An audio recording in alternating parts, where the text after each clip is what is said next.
शिवजी ने यहाँ सुनाई थी माँ पार्वती को अमर कथा। कहा जाता है कि भारत भूमि के कण कण में भगवान शंकर का वास है।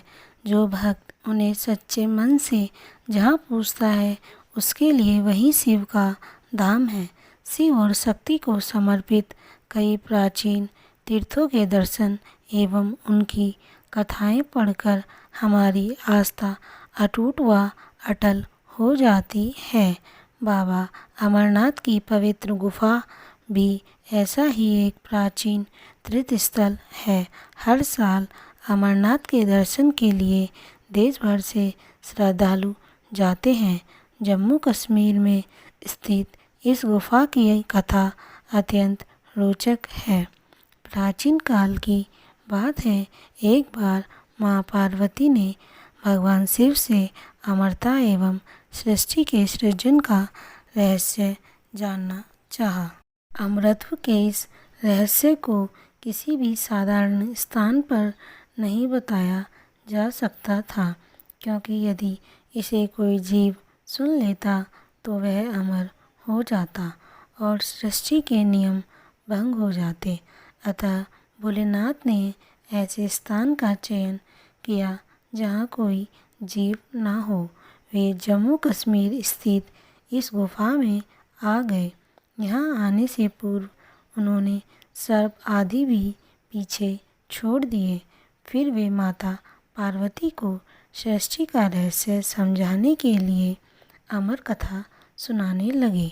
देवी पार्वती कथा सुनती जा रही थी।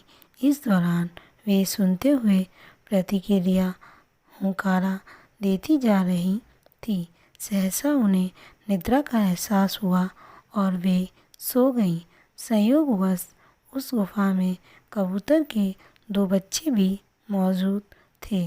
जब देवी पार्वती सो गईं तो वो कबूतर कथा के बदले प्रतिक्रिया देने लगे। शिवजी को यह प्रतीत हुआ कि देवी पार्वती ही कथा सुन रही हैं।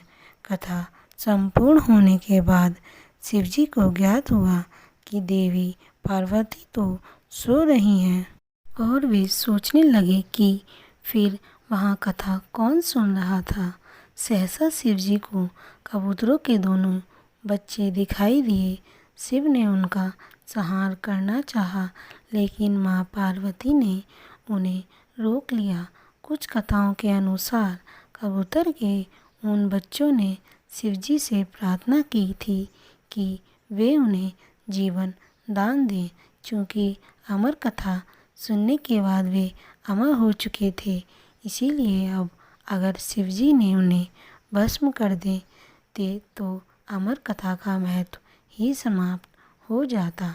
शिवजी ने उन कबूतरों पर बहुत प्रसन्न हुए और उनकी जान बख्श दी।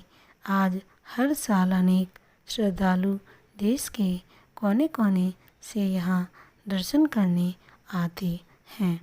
उनमें से कई लोगों ने कबूतर के उन बच्चों को भी देखने का दावा किया है। उन्हें सुख और सौभाग्य का प्रतीक माना जाता है और जो अमर पक्षी के रूप में विख्यात हो गए हैं।